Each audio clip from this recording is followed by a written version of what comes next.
be a little bit different than the others presented at the conference. In this session, we're launching a call for action. I'm going to start by setting the scene on the issue before handing over to my fellow panellists who will, I'll ask them to just very briefly introduce themselves and present some useful examples and further observations around this area. Don's then going to present an initial proposal to form a cross-stakeholder coalition for positive action based on a variety of different conversations that he and I have had earlier this year, but also that a number of people around the industry have been talking around over recent years. Now, I am conscious that there is an awful lot of ground that we want to cover, but we will make sure that there's plenty of time for conversations and debate at the end of this session. So let me just very quickly introduce myself. I work at Nature Publishing Group, where I offer services to authors irrespective of where they want to publish. So whether they want to publish with Nature Publishing Group or another publisher. And such services include training services, but also editing services. And I have a real strong interest in actually how we can best serve and support authors with their publishing. So while the title of this talk is around predatory publishing, I just want to stress that actually predatory author services is just one aspect of what we want to talk about today. There are other industry-wide needs and issues in this space that are arguably equally as important. We need to define standards and quality assurance for authors, and we'll touch on that later on. So what do we mean by author services? What we mean is all services that are offered to authors pre-submission right through to post-publication. And this can include those commissioned by authors, such as pre-submission peer review and language editing and translations. By way of an example, I want you to imagine that you are a non-native English speaker. You have been in the lab for the last few months doing some great research, and you've now written up your paper. But you're conscious that actually, in order for your research to be best understood by the editor of the journal, by the peer reviewers, and ultimately the readers, your standard of English may not be quite up to scratch. And so you can do a number of things. That you can either go to your co-authors, perhaps they have greater competencies around their English, perhaps one of your co-authors is a native English speaker themselves. Or perhaps actually you can spend more of your own time in terms of really refining the language that you're using. Alternatively, you can use a language editing service. Now, the number of language editing services has grown significantly over the last 10 years.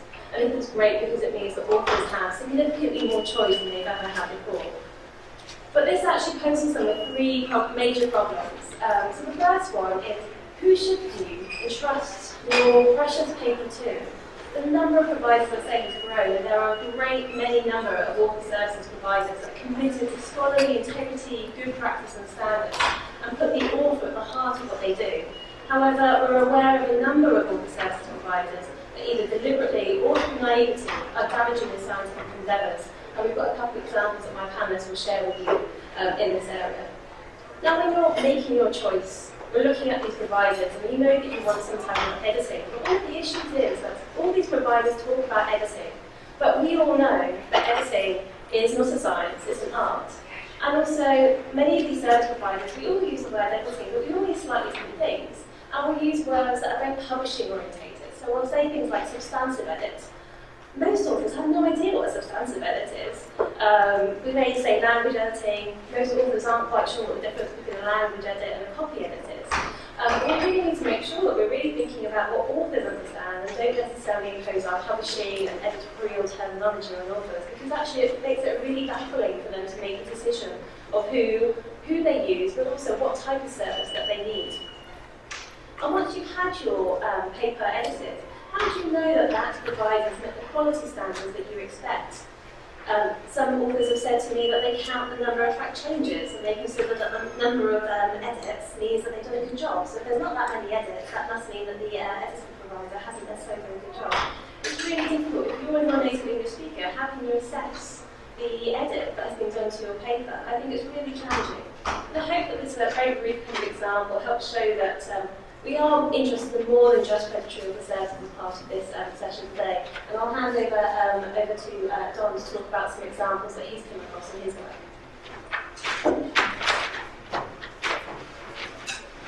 Thank you, Hazel. And I'll reiterate what I said in the last time. I think we're at a pinnacle point right now in publication history, where the integrity of the literature is at stake. And it is for these reasons at this time that we need to consider new ways of doing things, and that education alone is not necessarily the way to go. I'll show some examples, and I've been talking about this for a little while now, last 8 months or so, where the good and bad, the ugly, we all remember from whenever it was, late 60s, early 70s, but there was an interesting Chinese movie called The Chef, the Actor, and the Scoundrel, where a Japanese researcher was kidnapped, and I think it was around Ebola, and they were trying to get the formula for the cure. The Chinese had kidnapped this Japanese researcher, but the title of the film, and it's a humorful film, it's a sort of slapstick comedy, the title of the film, The Chef, the Actor, and the Scoundrel, has always resonated with me since I found it, that you have the authentic author, the chef, you have the actor, the people who are writing papers and acting like authors, and then you have the scoundrel, the real predatory person. And to give some perspective to this, back in December, the December 30th blog by Jeffrey, Is This in Paper Mill? It was really a call to action for me. If anything, Jeffrey had an effect on me, his blog had an effect on me, absolutely drove me to call to action, where he brought to light a website called Journal Publication, and it was very sophisticated, very slick. They clearly, heavily borrowed details and elements from my own company, Heritage, American Journal Experts, Dance websites. So this company did their homework, and it was clear that any unsuspecting author would never know the difference. But when you dug deep, as Jeffrey did and other people on his blog did, the identity of this expert in the field, in fact, you can find his picture on Shutterstock, so you know it's absolutely bogus. And so, well, Jeffrey did clear due diligence in this regard and uncovered the connection of the companies behind us and a whole host of sites. At Heritage, we really dug deep into this and started challenging and sending papers and interacting and trying to find out how serious this player was. And if you go to the bottom here, we interacted with them in very broken English, asking them if we need this thesis to be written, etc. And they said, yes, your thesis will be written on your specific topic, provide the requirements, whatever. And all it cost was, I think, $3,800 US. Their NDA agreement was very questionable with the Texas jurisdiction, but when you track all their web traffic, it comes down to Pakistan, and their payment was in Dubai.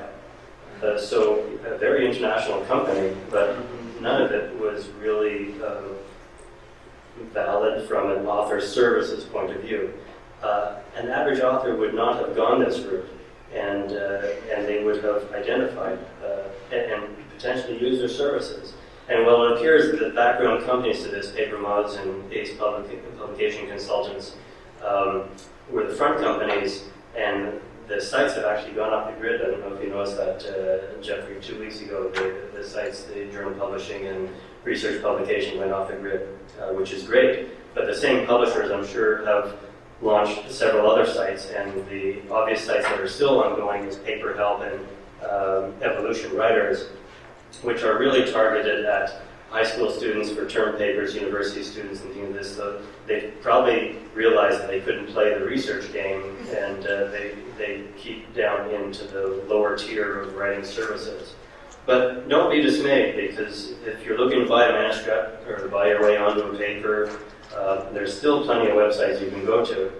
This one in particular is in China, called scipaper.net. It truly is a manuscript marketplace. And while this is in Chinese, just ask your browser to translate it.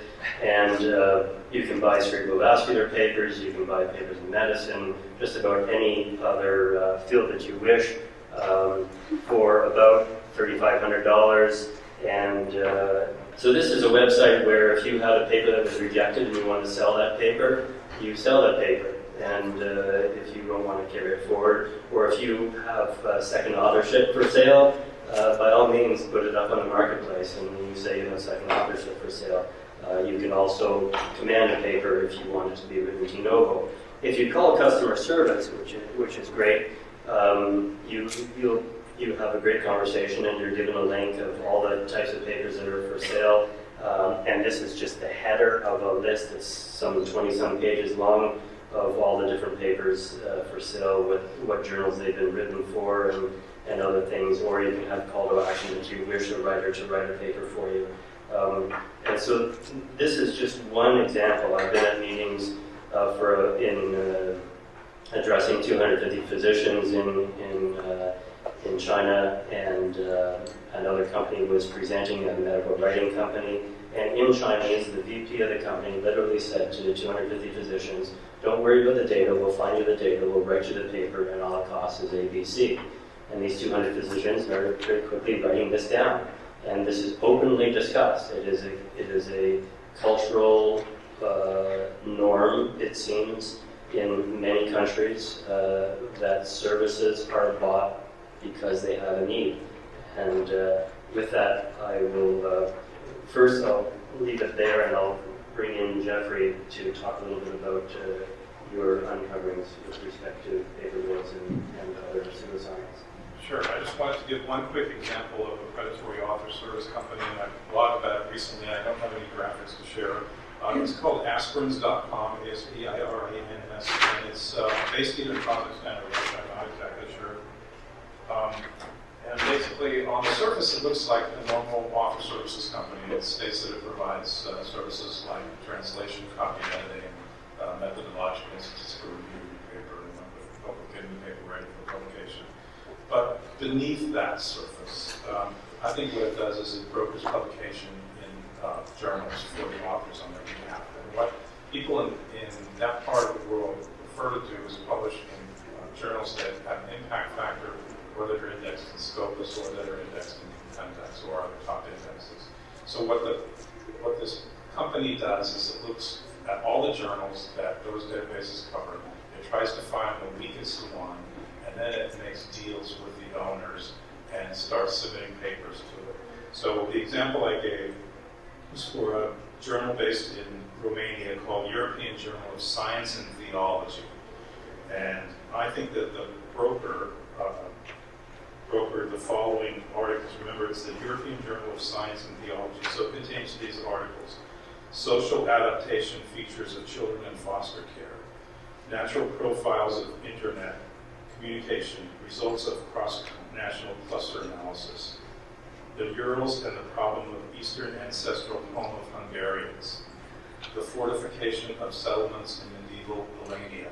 So things that don't have anything to do with the crux of religion and science and theology, are articles that are completely out of scope for the journal, but they're published in the journal. So my theory is that the journal is owned by one guy, and that the broker made a deal with him. The journal is indexed in Scopus, and so they brokered the publication of these articles and a whole bunch of others. And it's very hard for the owner of the journal to say no when somebody comes up to you and says, we've got 30 articles here, and we can give you $1,000 for each one if you can find a way to publish them. So it's a very tempting offer for the owner of the journal or the publishing house, and that's what I see happening. I'm going to transition slides for Josh, and you can take it away. Yeah, absolutely. And so one of our concerns, I'm with Thomson Reuters, and I think one of our biggest concerns is just the effect that this has on just the public perception of research integrity. And this has really moved from a conversation and an issue that's taking place within the scholarly communication community, and it's now mainstream news. I mean, you find these stories all the time on major news outlets, and the public, this is an issue that's being brought into the public forefront. And certainly predatory author services contributes to this. But just in general, fraud, predation, deception, this is something that has an effect on policy, on government policy, on just general perception of research integrity. So I think from our standpoint, this is certainly the predatory author services. This seems like an area that there can certainly be a concerted effort to tackle this. But more broadly, this is an area that we want to also help make an impact and help kind of preserve the integrity of research. So just in general, in terms of Web of Science, so Jeffrey had mentioned this earlier, there was a question about whitelists, and I would certainly consider Web of Science a whitelist for journals, for outlets that an author can use that have been vetted, that have a standard quality assurance, and retractions, large volumes of retractions can potentially hurt a journal's reputation with the research community. Significant retractions are cause for reevaluation and could potentially cause a title to get suppressed from Web of Science, from JCR. And as we said, that's certainly an area where you have a reputational issue and integrity issue that can affect the research community and can also affect that particular publisher, especially if they're unaware of the fraud that's happening to them. The authors using deceptive services that are manipulating the peer review process on behalf of the author. So I think this is, for us, I think in general, the main point for us is that this is something that we all have a stake in this. Every one of us, whether we are providing services for publishers and associations, whether you are a publisher yourself, whether you are anyone that's involved in scholarly communication with the research community, I think that we all have a responsibility to kind of take action, so to speak. And so that's my goal with this as well, is really to think about this from the standpoint of how can we all come together and solve some of these problems. Some of them are much more difficult to solve, but where are the areas we can really make an impact? And this is really where it takes off. This is not a one-person job. This is an industry job. Collectively, we need to come together to find a solution to be able to head off the disaster, which is the erosion of the integrity of the literature. And as an industry and across industries, we all need to take this very seriously. And so in a call to action, I put together a series of slides that is a vision that has been resonating in my head for a while about a coalition. And what's a coalition? Well, a coalition is a group of people or groups of or countries who have joined together for a common purpose. The action or process of joining together with another or others for a common purpose. And that is essentially what's at stake or at hand. But what is the common purpose exactly? I propose the common purpose is to help preserve the integrity of the scholarly literature. Primary reason. By ensuring transparency, discoverability, accountability of responsible scholarly services to industry norms, guidelines, and best practices. So scholarly services can mean author services, can mean educational services, can mean publishers, journals, societies, it can be anything. But it is a point of interface with the author so that an academic author can make informed decisions at this point of service when seeking publication support and when publishing the scholarly works. So that they may know what's right or what's wrong, they may choose to abide by what's right or wrong, but it's incumbent on us as an industry to show them what's right and what's wrong. To have guidelines is not enough, in my opinion. To have guidelines is great, has to be there, defines industry norms, defines standards of practice, defines codes of conduct. But how does the lowly author somewhere in the world digest all that information and at the time that they're either having a manuscript done or submitting the manuscript? So the call to action is for a coalition for responsible publication resources. Just the title means nothing. It's just a starting point. But the coalition of responsible publication resources, of which we have a website, which has been started, a hashtag. I invite everybody to tweet actively to get this word out. Positive or negative, whether you like what we have to say or not, please voice your opinion. So the potential structure of an industry-wide coalition would have participants from all facets of the scholarly landscape. How active they are is up to them, but everybody needs to be presented and represented. It needs to be a common force, nobody left out, no stone left unturned. Publishers, journals, academic societies, pharmaceutical companies, academic institutions, author support services, consultants, freelancers, academic authors themselves. Everybody can be part of this coalition should they choose to. As a structural entity, a non-profit, tax-exempt, I suggest US-based 501c6 organization by RS code. The details there are inconsequential. The idea is that it's a physical entity that someone can point to, that people can join. Organized into an executive and committee structure, eventually reporting to an elected board of directors, which would be necessary for a nonprofit, but initially started by a few, amassed by many, formulated, ratified.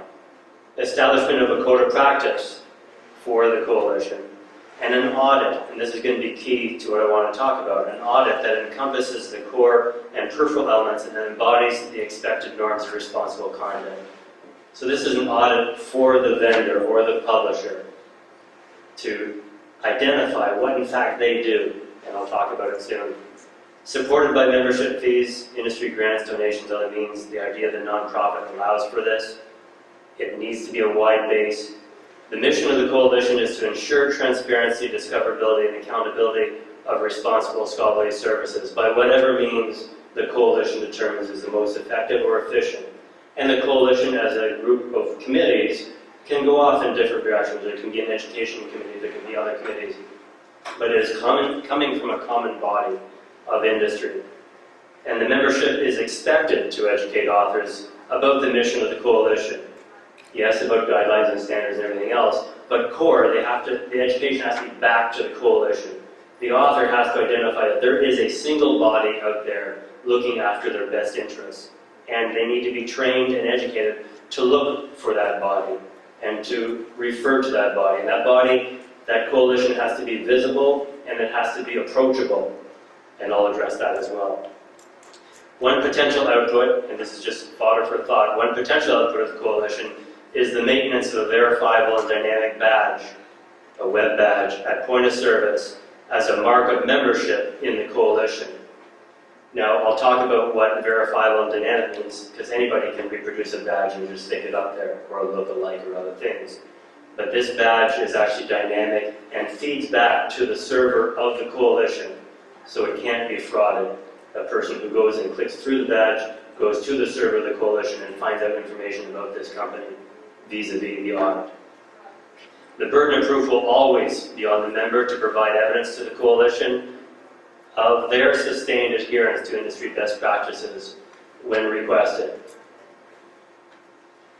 So the website is live as of this morning. The Coalition for Responsible Publication Resources at rprcoalition.org, and as I say, Twitter hashtag as well.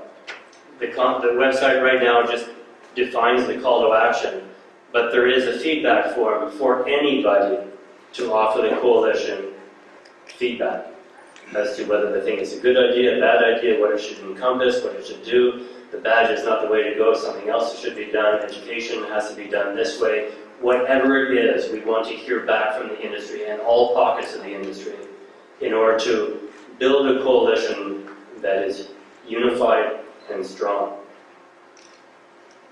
So how does this all come together?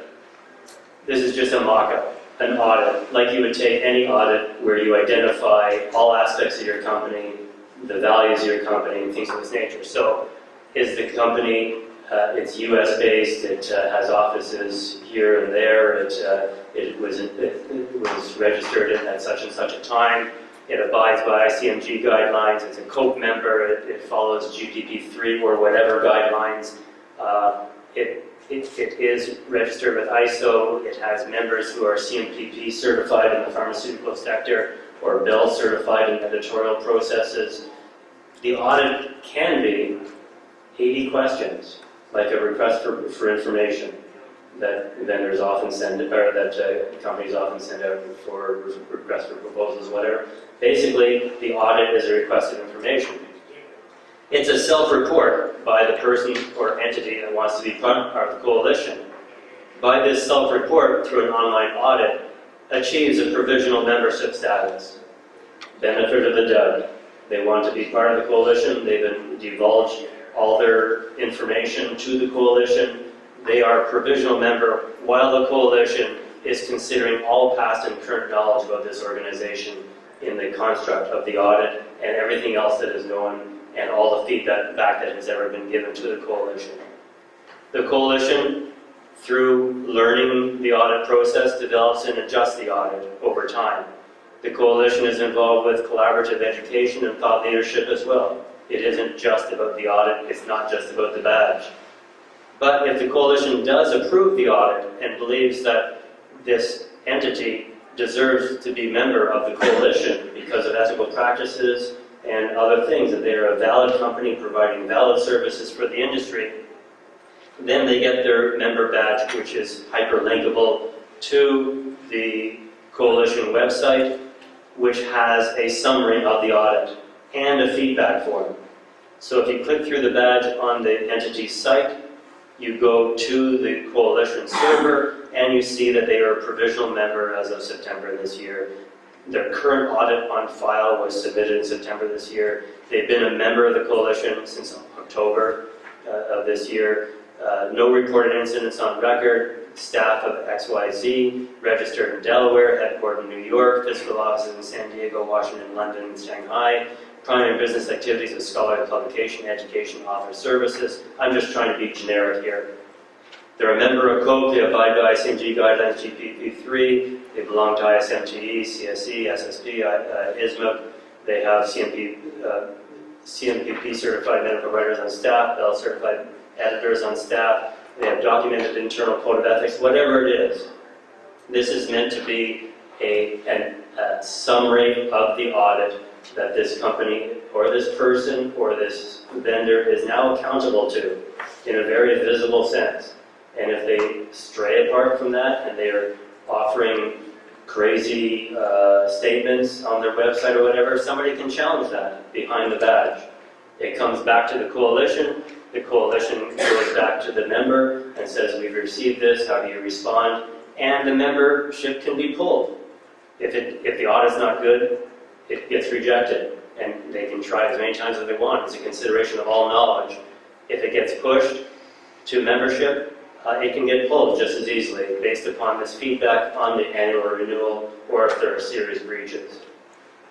So it's a concept that theoretically could work.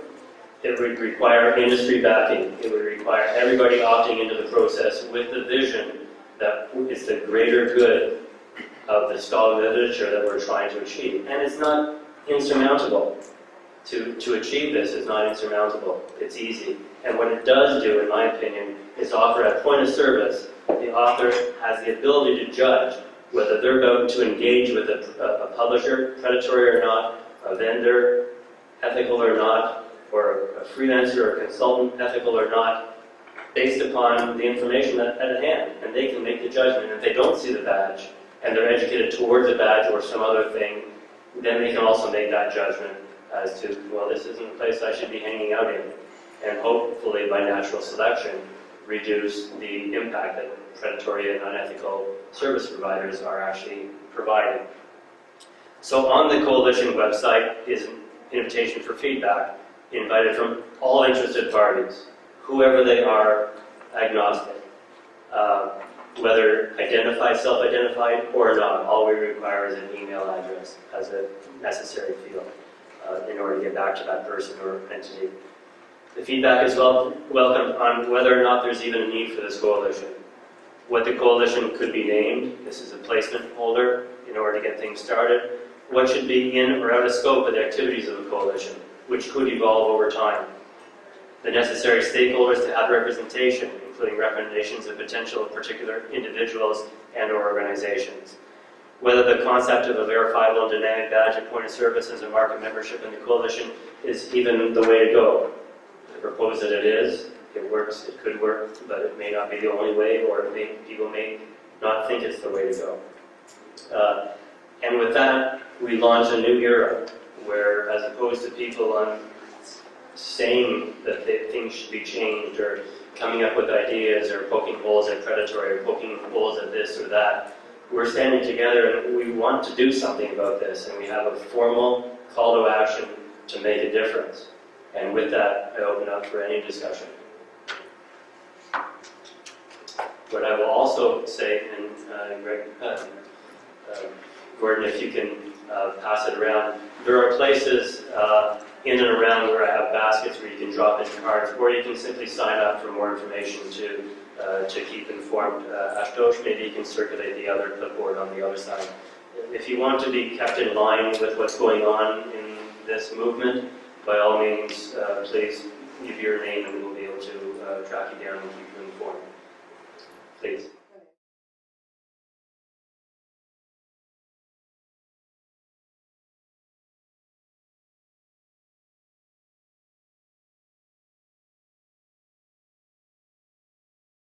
Yeah, so actually,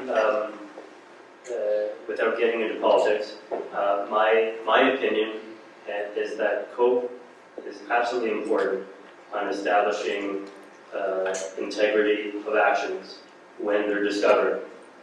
But COPE does not address vendor services. Nobody addresses vendor services. No organization addresses vendor services, and vendor services are not self-policing in any way, shape, or form. There is no industry of publication vendor services. So what the coalition does, it will collaborate with whomever. COPE can be part of the coalition. We would invite it. I would invite it.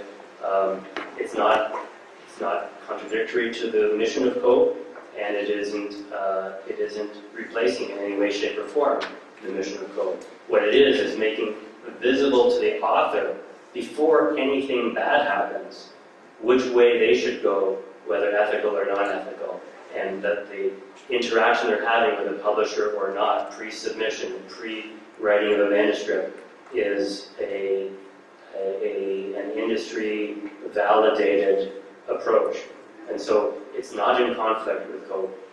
It's not in conflict, in my estimation, with any organization I can think of, whether it be ISMEP-driven organizations on the farm side, MPIP initiatives, and whatever you want to throw out. I just don't see the conflicts. I see it as another tool in our armamentarium, and if we go towards the badge, a very unique situation where we are empowering the author to identify what is bogus, what is not, what organization or entity follows guidelines, who does not, and hopefully if we can educate towards that, we can have a greater impact. Does that address your question? Sure, please. This is meant open discussion. It's not, no hesitations.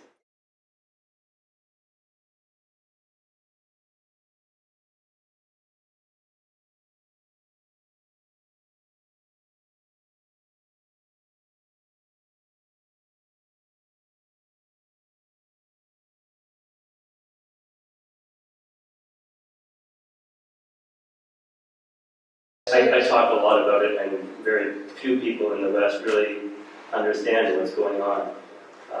I would say, my opinion, that a lot of organizations have addressed everything from publication forward into tender. No one's addressing what's happening prior to publication in the author's mind, in their behavior.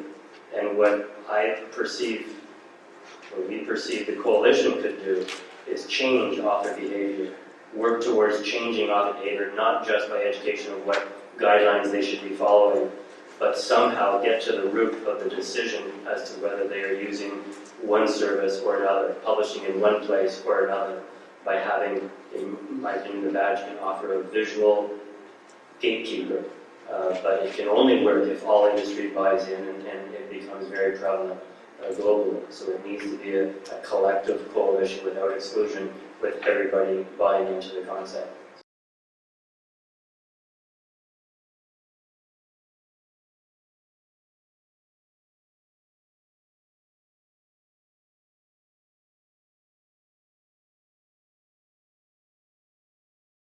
I'll turn it around and I'll say the true predatory nature of some services like the marketplace or companies that are out there just to get the dollar and could care less about the integrity of the quality of the research that is written up. That's never going to change. That's a human condition of commerce that needs to be stopped, and it isn't being stopped by the things that we're doing. So we need to figure out a way to shame them in the author's eyes somehow, and the institutions as well. Another question in the back.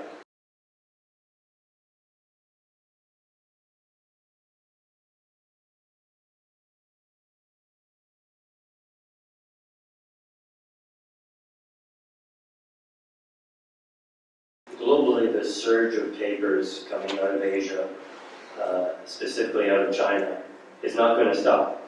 The Chinese government is driving this in many mandated ways. So the surge of papers is not going to stop. The share of voice in the literature that an individual author has because of the volumes of papers coming forward is not going to stop. Historically, the number of publications, the number of journals has kept pace with the number of researchers globally. But I think those numbers in the next few years are going to start showing a change in the curve, and that I think there's many more papers coming forward than are the good journals to publish it, and hence that's why you're getting this fill-in by the predatory. Again, it all comes back to the author's choice. All the things that are around publication is upstream. The coalition approach is trying to solve downstream before we get into problems of tenure and problems of low impact, an author choosing a low impact journal for whatever the reason.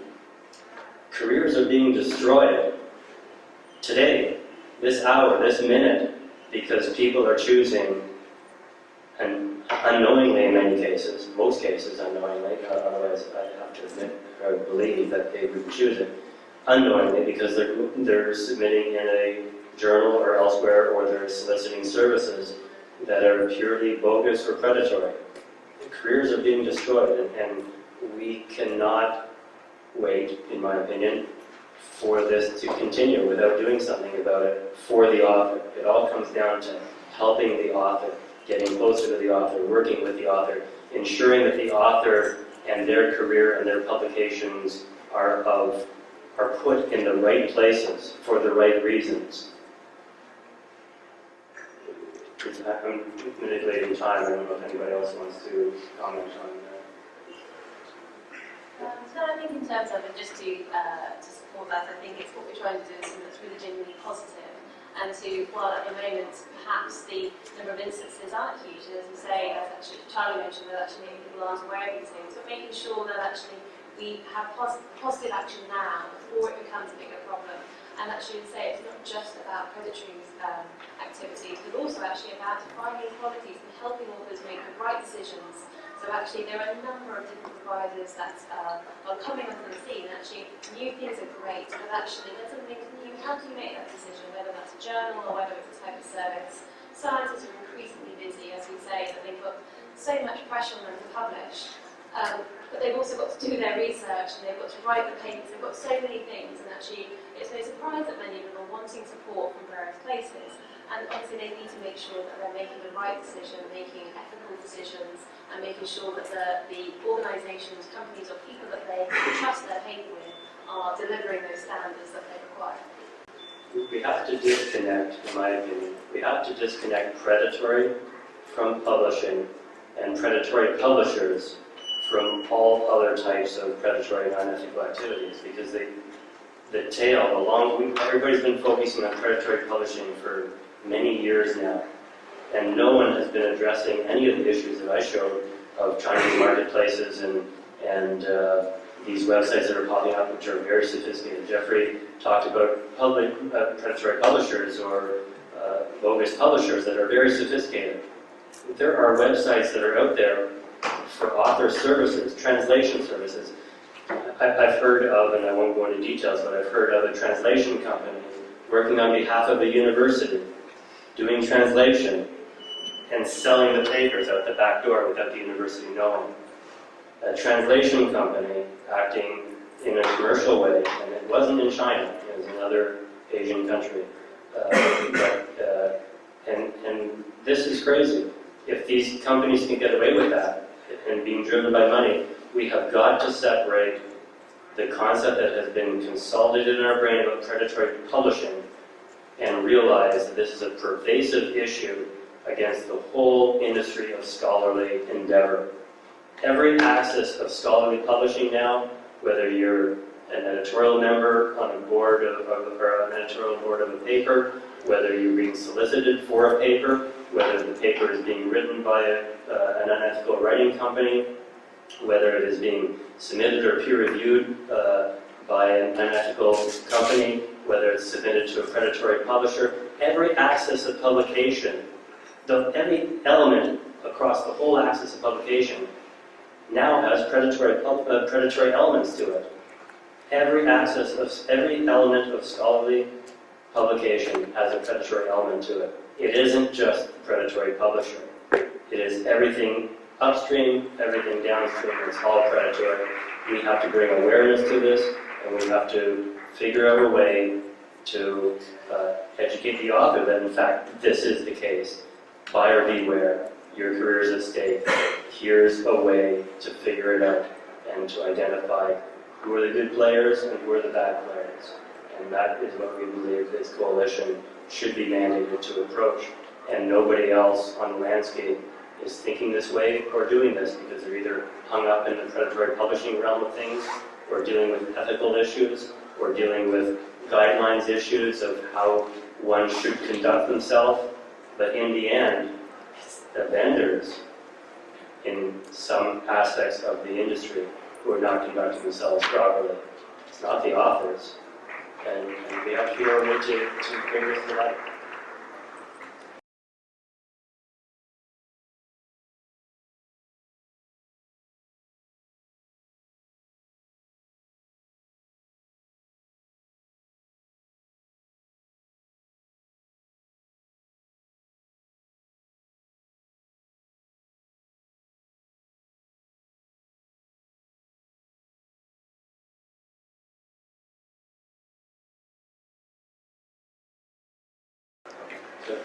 It's pervasive, and the general audience, the general industry is not aware of these issues because only a small portion of this problem is being talked about. But an author, case in point, that an author would see our brand and think that it's our initiative, and somebody else is capitalizing on that and not working ethically and not providing proper services. It not only hurts our brand, in case of lookalike journals, it would hurt a journal brand. What's happening is fundamentally wrong, commercially wrong, ethically wrong, morally wrong, but the author doesn't know how to tell the difference. And educating on guidelines is not going to help them make that discerning decision that I'm dealing with a lookalike, it's not real. The badge could help in that regard. They may try to mimic the badge, but if we're smart with the technology of the badge that has tracking numbers and a whole bunch of things that are technically possible, we can identify who has stolen a badge and is showing up at a wrong site and other things, just like you can Google an image and you can find all the websites around the world that have that image just because the image itself has a fingerprint. So the technology allows us to do this. The time is right to do this. There just needs to be an industry coming together to make it happen. Let's stop talking about it. Let's make it happen. Other questions?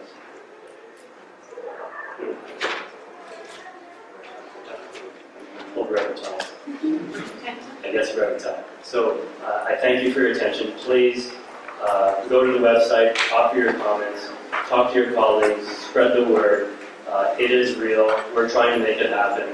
And please, let's get industry involved in all sectors of industry. Thank you.